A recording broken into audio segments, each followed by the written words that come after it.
M'agrada molt quan definir-me com a activista.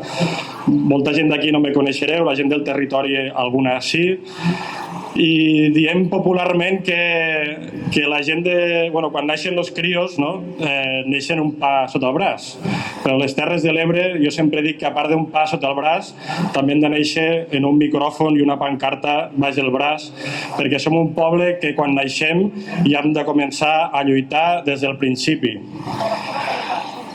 Som un poble que de vegades se pot pensar que no lluitem massa, però venim d'una història, d'una realitat. Avui ha vingut molta gent de fora de les Terres de l'Ebre aquí, com van vindre molta gent de fora de les Terres de l'Ebre a la Via Catalana a fer realitat aquell gran dia. I també van vindre molts iaios i moltes iaies vostres al 36 també a lluitar aquí a les Terres de l'Ebre. Per tant, som gent lluitadora.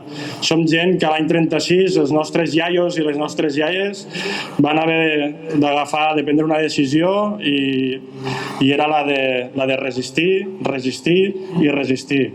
Aquella va ser l'última batalla, la gran batalla de l'Ebre, va ser l'última de la Guerra Civil, però molts diuen que va ser la primera gran batalla de la Segona Guerra Mundial. Per què? Perquè la lluita era la democràcia, de la llibertat contra el feixisme, contra el franquisme, contra el nazisme. I avui, 80 anys, 90 anys després, continuem en aquest moment. La independència, la llibertat del nostre poble també vol dir lluitar contra el franquisme, contra el nazisme, contra el feixisme. No passaran. No passaran.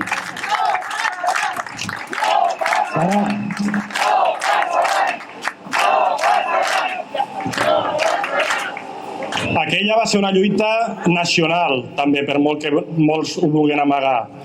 També va ser una lluita social. També va ser una lluita social.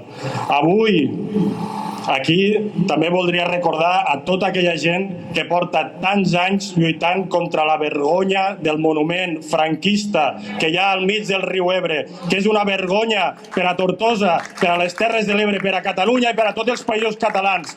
El tombarem.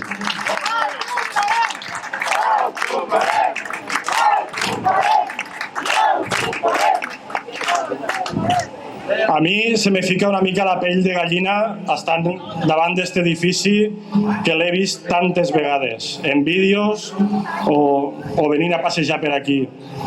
Aquell dia, aquell 1 d'octubre del 2017, la Ràpita, els rapitencs i rapitenques eren les Terres de l'Ebre, era la dignitat de les Terres de l'Ebre i la dignitat de Catalunya.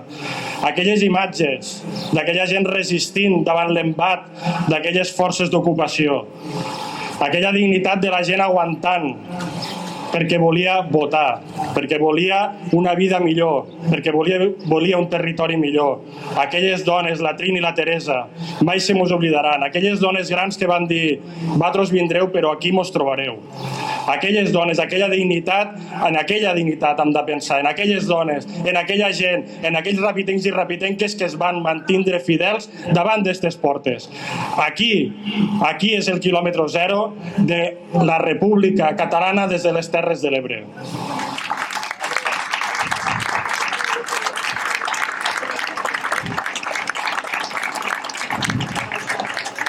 I jo només volia dir que si cometem els mateixos errors, la història mos demostra que sempre passarà el mateix. D'aquell 1 d'octubre n'hem d'aprendre moltes coses, moltes, perquè si no n'hem après cap, estem condemnats i condemnades a repetir els mateixos errors. D'aquell 1 d'octubre, aquí a la Ràpita van aixecar les mans, alguns. Els altres els van acabar fent fora, a pedrades si feia falta. Hem de tindre clar que si realment volem lluitar per la independència d'aquest país, les mans en l'aire les podrem aixecar, però haurem d'anar pensant de com resistir d'alguna altra manera també, de com haurem de desobeir, també contra els nostres governants, també contra ells si fa falta.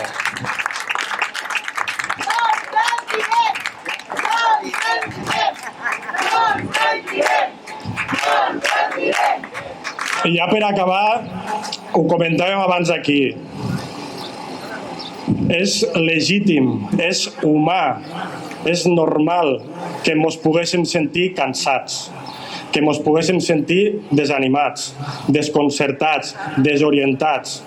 Però us dic una cosa, no hi ha una altra alternativa que deixar de llepar-nos les ferides, de deixar de fer-nos retrets entre nosaltres i tornar a agafar el lideratge.